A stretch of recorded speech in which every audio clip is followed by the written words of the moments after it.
Hello and many thanks for joining us on this edition of the program. I am Imonia Marere. The race towards the 2023 general elections is in top gear. Political parties have been busy conducting their primaries at all levels, or should I say, auctioning their tickets to the highest bidders, while delegates smile home with millions of naira and in some cases thousands of dollars in their pockets. In the case of governorship primaries, outgoing governors have simply imposed their choice candidates on the delegates and their parties, and any whiff of a challenge has been met with dire consequences. The situation is so bad that former President Goodluck Jonathan has aptly described the process as failed, shameful, and a mess, and of course, a farce in the name of democracy. And it is bound to get worse as the parties head to the ultimate, the presidential elections. A big bazaar is expected to unfold. However, in the midst of all the political shenanigans, a movement has emerged as the third force mega party for the 2023 elections. It is made up of the National Consultative Front, NCF, the Nigeria Labour Congress, NLC, the Trade Union Congress, TUC, and the Political Alternative Movement, TPAM. They plan to form an electoral coalition of 7 allied parties for a single presidential ticket and adopt a single line of candidates across all 2023 elections, using the Labour Party as a platform. The coalition is presenting itself as a credible alternative to save Nigeria from what it describes as imminent collapse and anarchy foisted by the ruling parties in Nigeria, that is the APC and the PDP. The big question is, how far can the third force go? Does it have the men, the materials and resources to successfully challenge the political behemoths bestriding the Nigerian political space at the moment, or is it a project for the future? But this is going to be our focus on the program today. But first, let's quickly deal with a matter of utmost urgency. On March 28, 2022, a Kaduna-bound train which originated from Abuja was bombed and attacked by terrorists. At least 9 persons were reportedly killed and scores of other passengers abducted by the criminals. Since then, 2 months running, these hapless and unfortunate abductees have been in the captivity of the terrorists in the most horrendous of conditions. Appeals by their family members to the federal government to help secure their release appear to have fallen on deaf ears, as politicians are more concerned with the politics of 2023 elections. But only a few days ago, the terrorists threatened to kill all the hostages in if their demands are not met within 7 days. The 7-day ultimatum is fast running out, and nobody appears to care. The terrorists have reportedly demanded the release of their arrested colleagues and their children who are in detention as a basis for further negotiations with the government and the freedom of some of the captives, especially the women. Relatives of the abductees and the abductees themselves have been making passionate appeals to relevant authorities to save their lives. Is Nigeria going to allow them die in the hands of their captors? Now, according to the terrorist movement, government has been in touch with them, but they detect a level of insincerity in the negotiations. So should government not go the whole hog? Will Nigeria allow the terrorists to prevail? Well, these are questions that we need to find answers to. And I'm joined right now via Zoom by Dr. Abdul Fattah Jimoh. He is the leader, relatives of AK9, Abuja Kaduna train kidnap passengers. Thank you so much, Dr. Abdul Fattah Jimoh, for for joining us. Thank you very much. My Right. Dr. Jimo, tell us what has been the situation with your relatives and the other abductees who have been in the captivity of the terrorists. Well, today is exactly 60 days since our loved ones were kidnapped in the train attack of 28 March 2022. Since that fateful day, it has been days of hopelessness, days of sadness, days of anxiety, and even days of despair. We are, since that day, we have not been ourselves. We have been in situations of a lot of agony and pain. We're just hoping that this very difficult time will come to an end very soon. Well, the terrorists have said that they are in touch with government and they have made certain demands. You, on your part, have been making appeals to government, the federal government particularly, to help rescue them. What kind of cooperation have you been receiving from government in this regard? Yes, it is a fact. It is established now that government has been in discussion with them. This was also confirmed by the senior special assistant to the president of media and publicity last week in an interview granted Rice TV. What the captors have been saying is that the process has been slow, and they are feeling there's a kind of insincerity on the part of government. But actually, there has been discussion between them and the government. And we also have information to this because lately, the government, or some government officials have been relating with us at the leadership level. So it is confirmed that there's a discussion going on between the government and the abductors. And now the terrorists have... noticed is that maybe the process is slow, to bring it to a conclusion. Only a few days ago, the terrorists issued a 7-day ultimatum, and they are threatening to kill the abductees if government does not respond to them. Are you worried by that threat, by that ultimatum? In fact, a few days of that 7 days already gone. We are definitely worried because once a threat is issued, it is only reasonable to assume the threat is real, because if you are not the one issuing the threat. So the threat is issued to us, and we take it serious. We know it's something that we cannot play with, and we believe that the government too will take it serious and hasten the process of discussion with them so that this thing can be concluded very quickly. Let's be very clear here, Dr. Jimo. Let's be very clear here, Dr. Jimo. Is there a possibility that the terrorists have been in touch with individual families? Do you know of any such contact? Have they made any demands on any of the families of these abductees? I'm not aware they have made contact with any relatives of the abductees. The only contact we had was the one they made generally with everybody 2 days after the abduction. That was when they just called to say that our loved ones are with them, they are safe, and that we should get money ready, that they will call us. But it is 8 weeks now, we have not had any call from them. The only information we got was when Al1 was first released. From that video, we got to know that they said it is government that they want to discuss with, that what they need is from government. So they have not been contacting any relative. And from your own perspective, the only thing that has come out is the only one that has been released, the pregnant woman that was released about a week ago. That's the only one that has been, apart from the MD of Bank of Agric.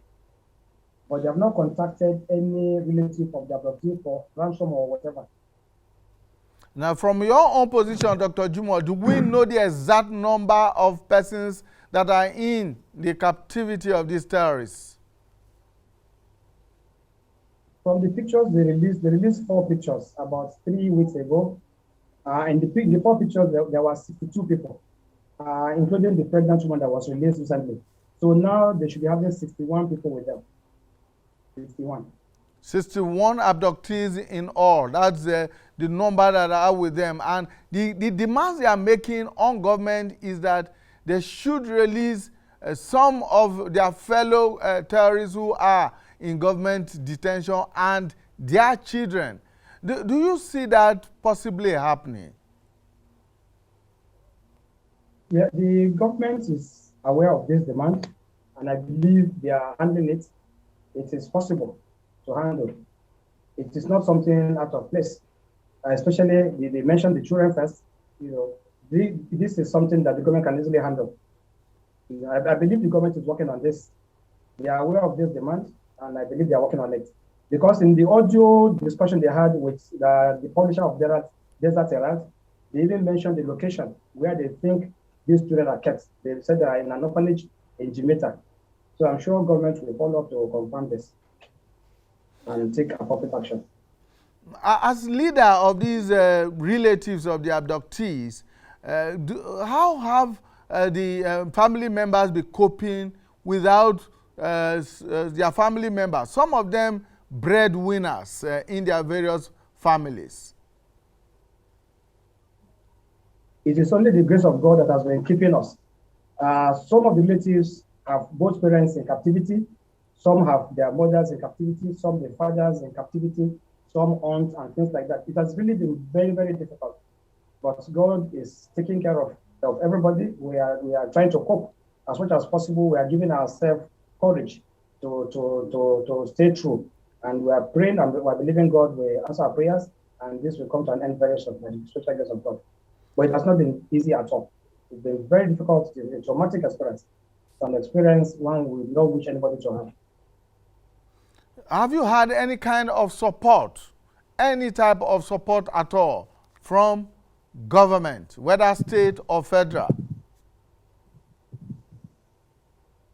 For now, there's no any support in terms of maybe financial, if you want to say. You know, there's no support. I believe that's what you mean. You know, we are supporting ourselves. There's nothing from any government for now. And not even psychosocial support? Not even social support. No social support.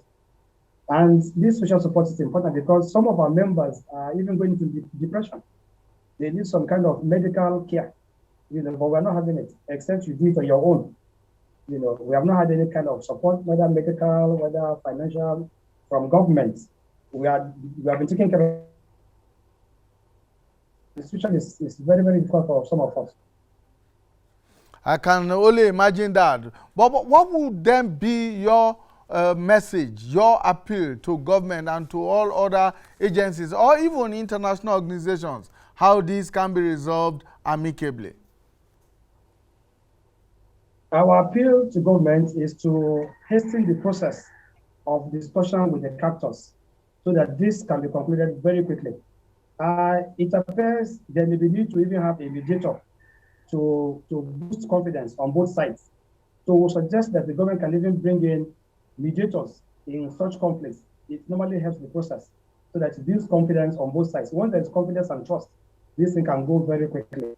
So we suggest that they can bring in a mediator that's acceptable to the two sides so that negotiations can proceed at a faster pace. And appealing to all organizations, political, traditional, religious leaders, and international organizations to also lend their voices to this struggle so that we can come to a conclusive and very soon. We are appealing to everybody to help us resolve this crisis very quickly. These people are innocent Nigerians. Today is exactly 60 days. We can only imagine the conditions they are in. It is enough to make some of them go into depression and even mental instability. You know, it's really depressing. Apart from the physical torture, the psychological trauma is high. You know, we are praying that people will come to our support locally and internationally to put more voice to it so that this can conclude very quickly. Thank you so much, Dr. Abdul Fattah Jimoh. We thank you for the time that you have taken out to speak with us on this very touchy issue. And we hope and pray that some resolution will be reached very quickly so that these 61 Nigerians can be back home with their families and loved ones. Dr. Abdul Fattah Jimoh is leader, relatives of AK9 Abuja Kaduna train kidnapped passengers. Thank you so much for your time. Thank you very much. God bless you. All right, let's take a short break. When we return, we will be going into our main discussion for today, and we'll be looking at Nigeria's third force, how viable it is. Former Nigerian President Goodluck Ebele Jonathan there speaking at a book launch here in the nation's capital, Abuja, on Thursday, and describing the ongoing primaries in political parties as shameful and a mess.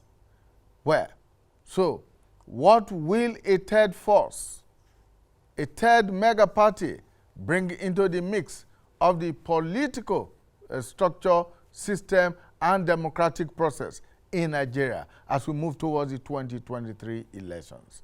Well, I'm joined in the studio at this point in time by two gentlemen, Professor Charles Nwekaku. Professor Nwekaku is of the Department of Public Administration at the Nasarawa State University, Kefi in Nasarawa State. Thank you so much for joining us, Prof. Thank you. And also joining us is Comrade Joseph Ndirang, chieftain of the Labour Party and the immediate past chairman, Inter-Party Advisory Council, IPAC, in the Federal Capital Territory. Thank you so much for joining us. Thank you, Comrade Amari. Right. We expect to join us in the course of our discussion.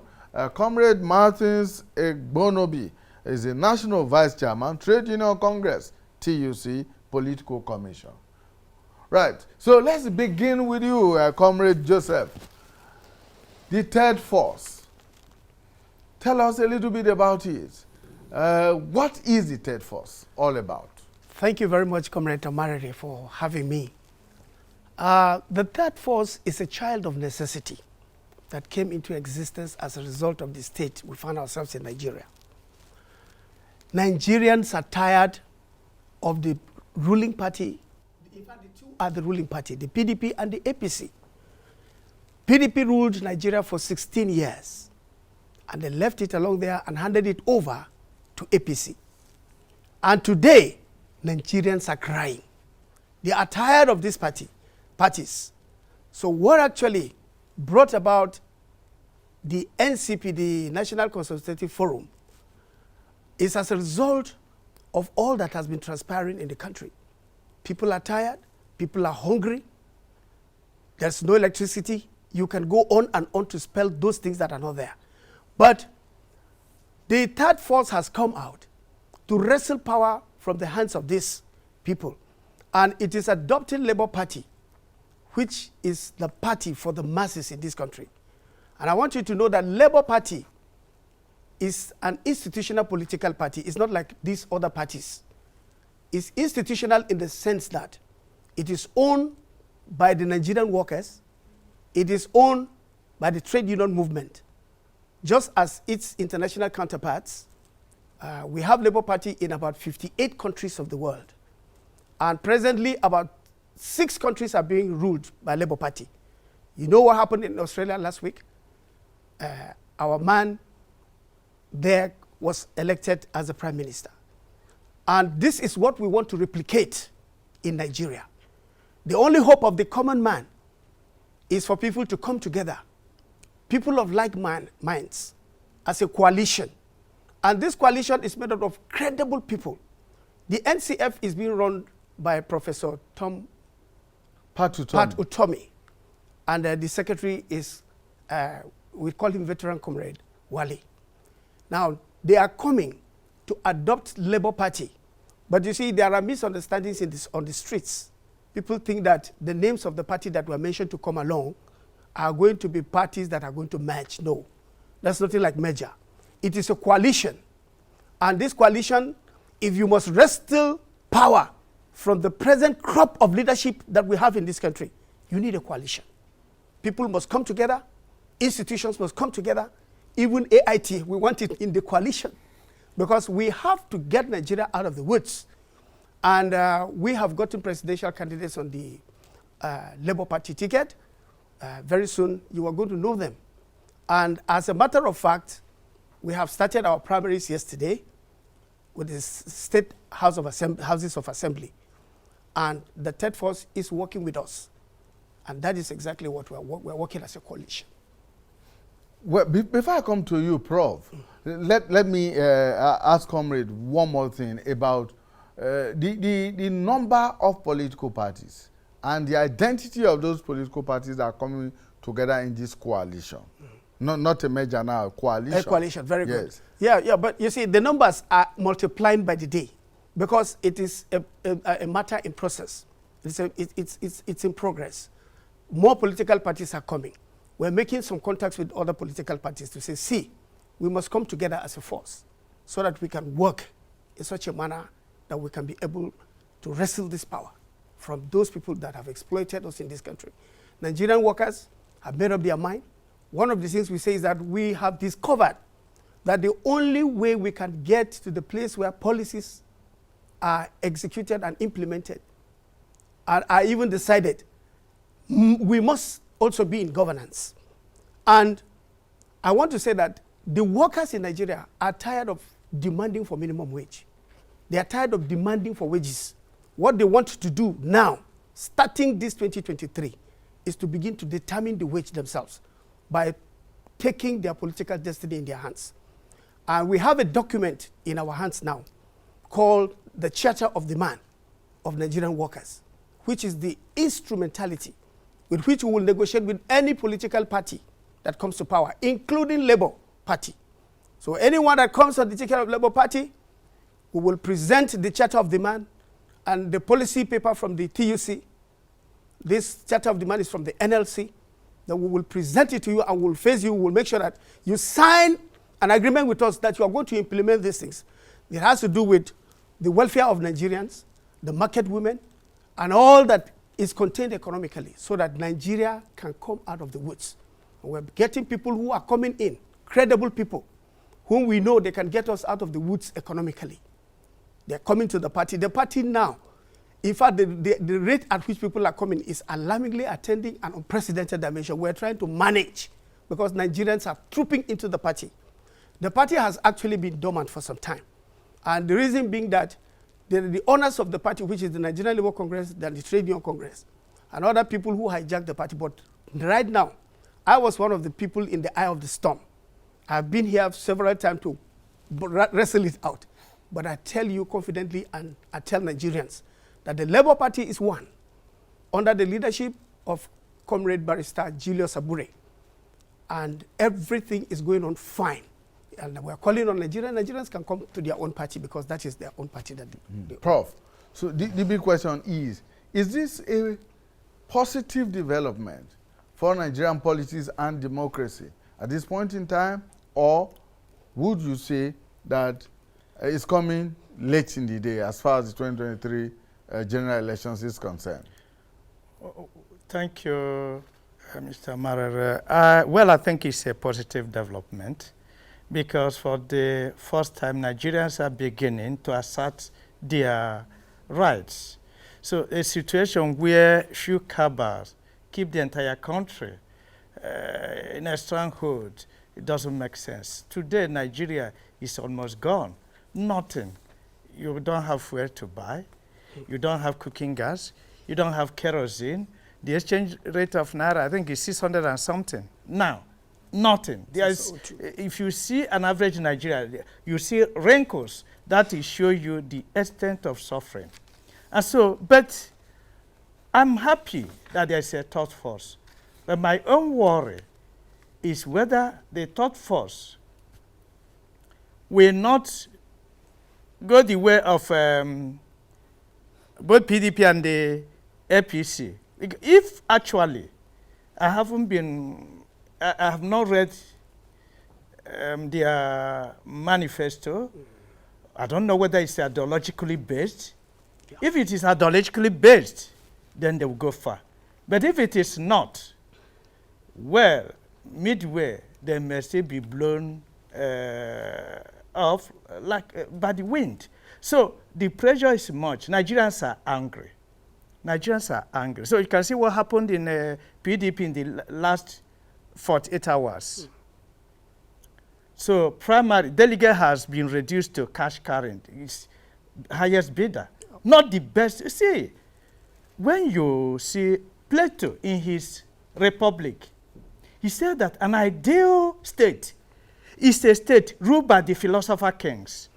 And he described the philosopher kings as the best citizens in the society, well-educated, well-enlightened, patriotic, and then who are ready to put aside their... In fact, at the initial stage, he said that the philosopher king should not marry, so that their wives and children will not compel them to loot public funds. But later, in the statesman, he said they will marry, but they will live in barracks like soldiers. They should not have their personal houses. State will provide that for them. So you see that today in Nigeria, politics has become the only thriving industry where every person wants to go in order to survive. So if the third force is going to be ideologically based, the third force will go far. And then if the third force also listens to voice of reason, for example, we've been saying, I'm from Southeast, that this time around is the turn of the Southeast to produce the next president of Nigeria. And Southeast is not saying it alone. Afenifere has joined them. You can see the leader of Middle Belt, what he says, see today's paper, is that it should be Southeast.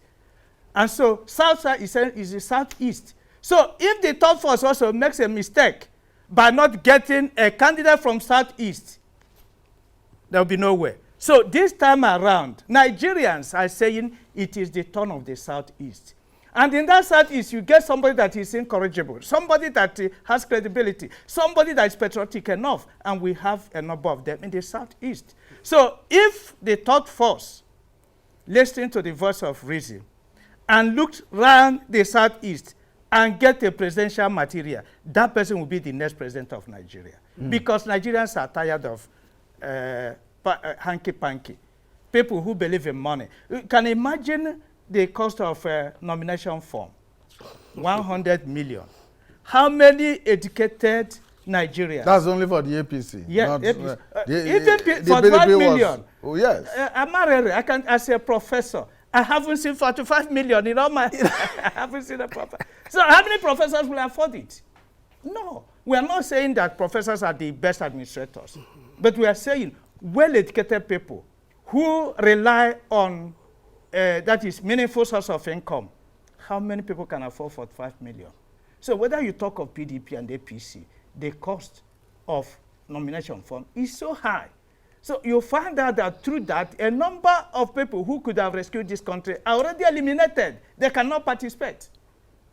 And then you talk of the delegates, where now people have already met budgets, the million they are going to get at it. So the candidates will be those who are prepared to pay highest to the delegates. They are not going to choose in terms of performance, in terms of anything, but the deep pocket will determine who becomes party candidates. And that will not help Nigeria. We are tired of that. We want a situation, people who are committed, who are patriotic, people who can think ahead of time will come and lead Nigeria, and Nigeria will recover.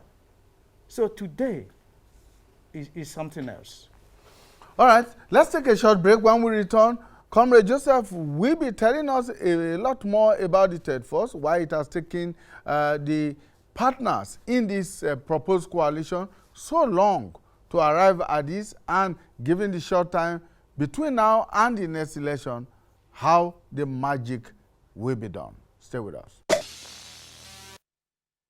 Okay, Comrade Joseph, now it has taken you 15 long months to reach where you are, this working relationship, as it were, at this point in time. And many Nigerians are wondering why it took so long to negotiate this relationship and where this relationship is likely headed for. Oh, thank you very much. I would like to start by answering the question of Professor. He asked whether the Labour Party is ideologically based. The Labour Party the world over is ideologically based. And everybody knows that the ideology the Labour Party pursues is social democracy. It is clear. And I make bold to say that this is the manifesto of the party. which is being copied by almost all the political parties. But you know, when we started Labour Party in this country, it was as far back as 1991, during the Babangida's administration, where he went, 1990, 1991, when he tried to, you know, form, I mean, when he brought in the SDP and the NRC. At the end of the day, after he scrutinized the parties that were brought, Labour Party was picked, but at the end of the day, he cancelled it and carried our officials from the Nigerian Labour Congress.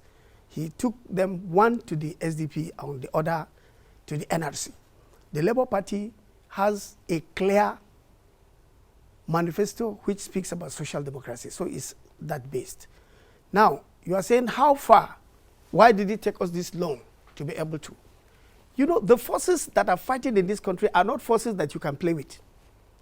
They have sown the seed of discord in most of the political parties. If you are rising up, they will push in problem into your party so that you continue to wrestle with the party while they continue to loot. Now we got it. And we said what we need to do is to sheathe our swords and come together. And we look at the forces. People have come to seek ticket from the party now, I'm telling you confidently. But what we check is we look at your antecedents, we look at what you have done in the past. We check even if you have EFCC and ICPC cases or any of the anti-graft cases. Before you can obtain Labour Party ticket, we scrutinize all those things because we don't want to repeat the same mistakes that are happening all over. And I want to say that it took us this long, but now we've been able to realize that what we need to do is to bring the forces together.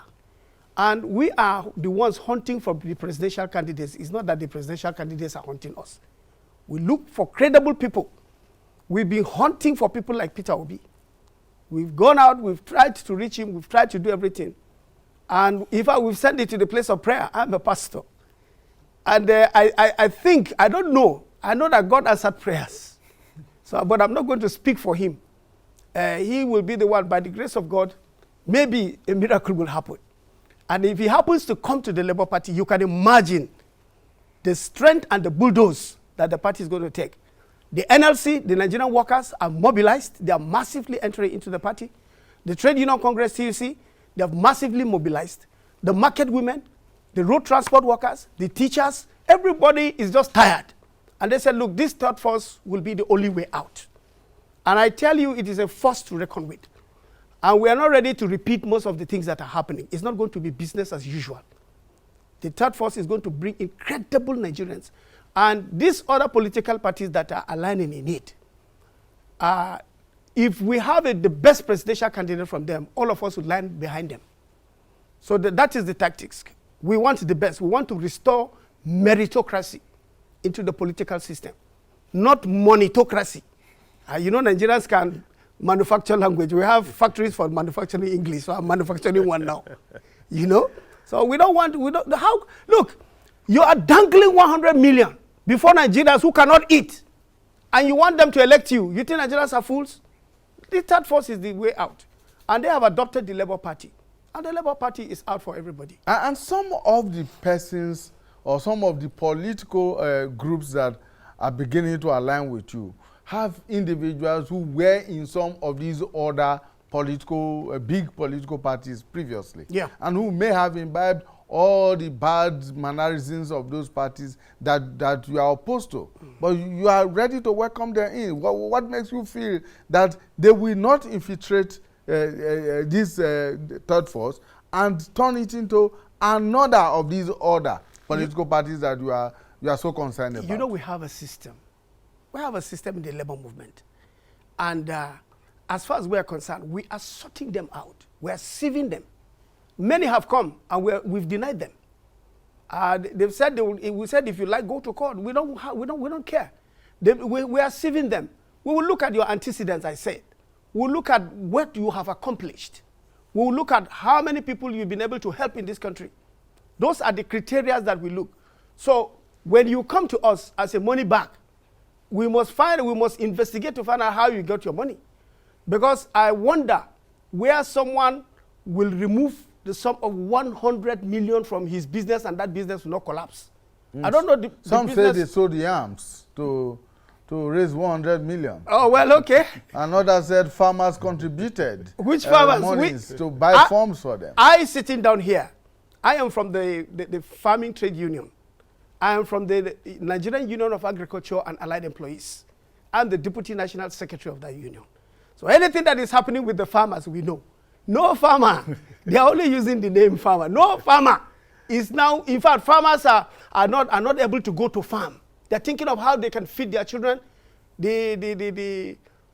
What is happening, you know exactly, the terrorists have denied them the right to go to farms. Yes. People are just languishing in pains. And now, where will they get 100 money to contribute to 100? Look, you see, we all know this gimmick. This is why it has to stop, Comrade Amarere. It has to stop, and this is the stopping point. The Nigerians are now, their eyes are open. We are in league with people with, I have to say this, Comrade Ahmed of, what do you call it? This radio guy that is Ahmed of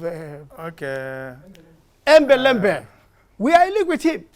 He's a man that everybody knows the work he's doing. Now, Nigerians are coming from all nooks and cranny. They are now aligning into this alignment. And we know that at the end of the day, Nigeria will be salvaged. There's hope. And the only hope also is Labour Party. That's why they adopted Labour Party, because Labour Party has an international face. It is not like some parties who you can pinpoint who is the owner, because it's owned by individuals. But ours is institutional. And that is why people are ready to come and align with us. And we are also aligning with them. All right. Prof, the concern that some Nigerians have expressed is the short period between now and the elections. For instance, June 3rd also is the cutoff cutoff date for submission of candidates lists by the political parties to INEC. Yes. And from there on, it will be campaigns and all of that. Yes. But given the time of the emergence of the third force and the short period between now and the cutoff date, do you think that the third force can make the desired impact and give a credible challenge to the existing political structures in Nigeria? Yes, thank you so much. Well, in the first place, in politics, you don't talk of lateness. In politics, so the time you are talking of being late, there's nothing like being late. In politics, anything can happen at any time because you keep on realigning, and then because of the dynamic nature of society and politics itself. So that dynamism propels politics. So it is not late. That is one. Second, the issue of whether the third force can do it. Why not? I've already said so. Luckily, comrades said that they are praying for P2B to come and join them. I think God may have answered their prayer. Because yesterday, the chairman of Igbo Elders Consultative Forum, Dr. Chukwuemeka Ezeifa, former governor of Anambra, he said it the same thing. He said he had been praying that P2B should leave with PDP. And so by P2B leaving PDP, that was answered prayer. Here is another answered prayer. So God has answered them. Amen. If also they want to reach out to P2B, because P2B is an illustrious son of Igbo land, certainly they will reach him. P2B, I know, will run for this election. And he is patriotic. He's creative. And he's a wonderful presidential material. There are others also in the Southeast. So if, as I said, they beam their torchlight in the Southeast, there are many presidential materials, including P2B. And if they get from there, since Afenifere, Middle Belt, Pandev, Ohaneze, all these people are supporting, say, go Southeast. So if the third force goes to Southeast and picks a good candidate, certainly that is the next president of Nigeria. So the time is there. Election is coming up February 2023. We have enough time. And so what is happening now, and as I talk with you, I'm sure some people have collected forms, nomination forms from them. Very well. I'm sure some people have. The only thing is that they haven't concluded the process, isn't it? Yeah. So they're already in the process. So they can get, and there are many people. And you see what happened now, there is tsunamis hitting some parties because of the issue of money. That is the tendency to allow candidates to emerge through highest bidder. So tsunamis will hit many parties. And so some of them will join. And Labour Party will reap from that tsunami. Oh, sure. Labour Party will reap from that, provided that Labour Party does not allow itself to be inflicted You said so. by the Winds or money virus yeah. and other things. Money virus and other primordial consideration. If Labour Party doesn't allow itself to be inflicted by that, certainly Labour Party is a party to watch. Okay. So, provided you are now credible people to come in. Yeah. But I also learned that your nomination fee is 25 million, is it? Let me Wait. If it is 25 million, you find out that it will also scare away a number of good aspirants. So if it is 25 as I had, certainly you should come down. It's so just that a an average Nigerian can afford it. So you have the best. Let me tell you, it's just a strategy we adopted. Yes. Ask the people that have collected forms right now from Labour Party how much they paid. Some of them we gave them out free. Good. I am telling you. As I said that we want to restore meritocracy in the country. Good. And we are not concerned with the zone where you come from. Yes. A Nigerian is a Nigerian. But we have sympathy for the situation in the country. We know about the north and south thing. Yes. But our concern, I want to tell you that right now, apart from, we have a presidential candidate. A guy aspirant. named... aspirant. Thank you, aspirant. Sir. A guy named Mr. Charles, who lives in Canada also. Yes. Okay? He's a young, vibrant man. From Anambra State. From Anambra State who can do good. Yes. Then we have another woman. We have a woman whom we give to. Our tickets for women are free. Yes. She's Comrade Emmanuel Teller. Yes. Okay, she's from Lagos. Okay. She's also on board. Yes. And we are praying, like I said, and in fact, you are prophesying. Since you are a professor, he is coming. He is coming, and he is coming. Yes. And some of your members have also picked tickets in some of the existing political parties. For instance, TUC chairman has picked the governorship ticket in Kebbi State or thereabouts, or something like that. Yeah, now, okay. That's the former APC, the former TUC chairman, president, Comrade Kegama, Bala Kegama. Well, you see, we don't force anybody. We don't say because you are a labor leader, you must take ticket. Your conscience should work for you. Now, Comrade Kegama are the people that are behind this party very well. In 2015, he contested under APC. He couldn't even get the primaries. This time around, he also went there. And I learned he didn't get it. But that is his own cup of tea. We allow people to freely come in and freely come out.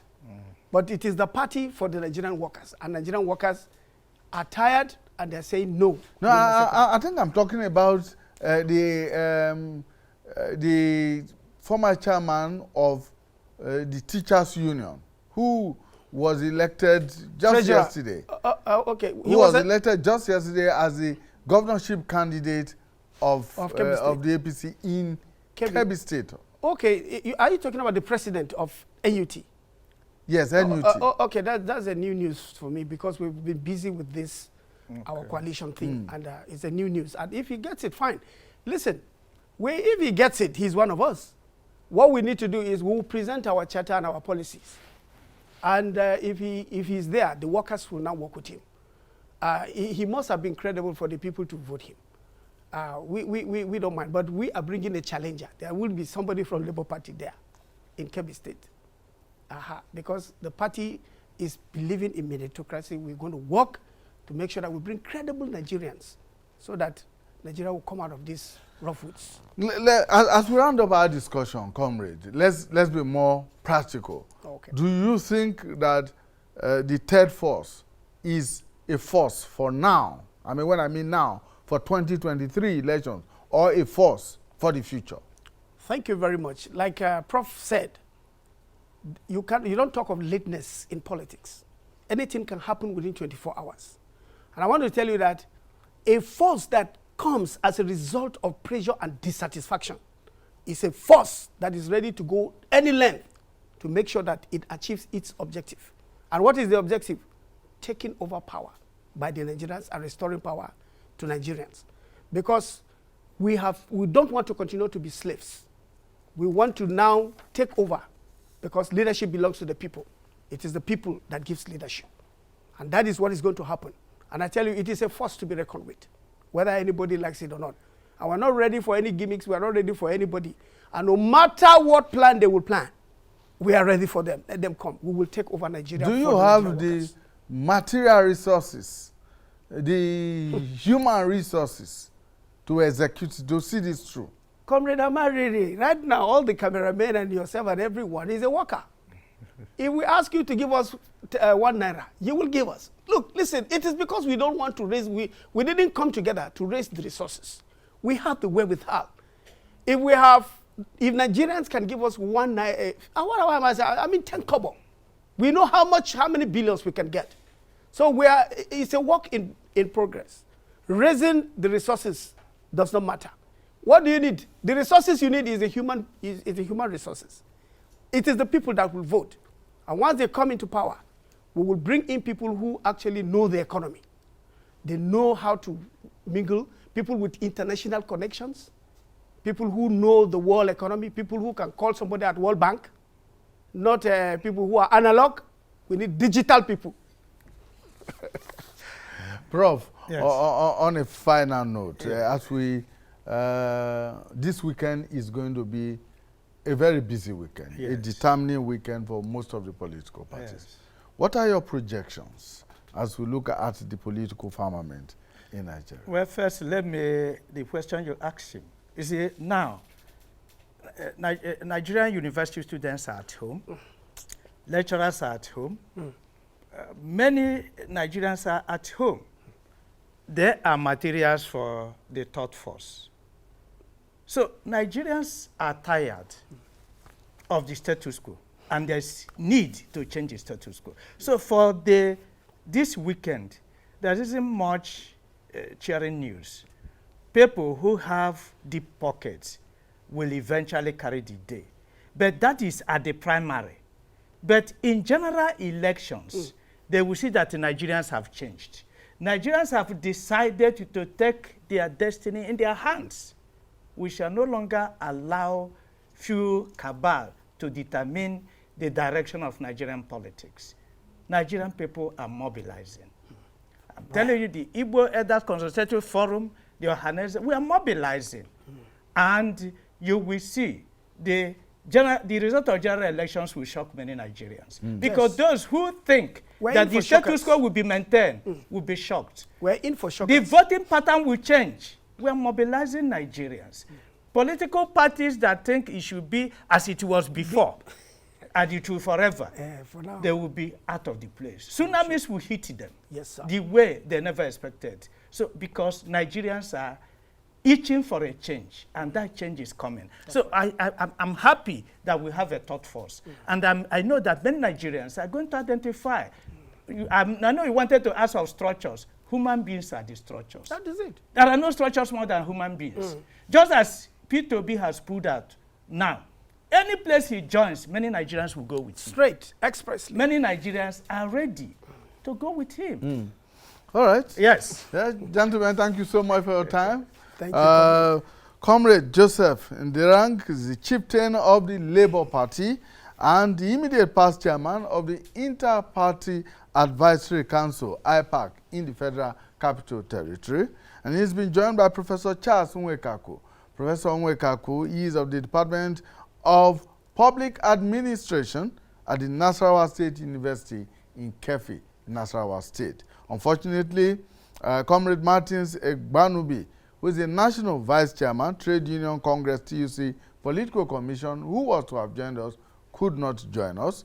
And we also want to thank Dr. Abdul Fattah Jimo, who is the leader, relatives of AK-9, Abuja Kaduna train kidnapped passengers who joined us early in the program to talk about the threats from the terrorists to kill their loved ones who are in their captivity.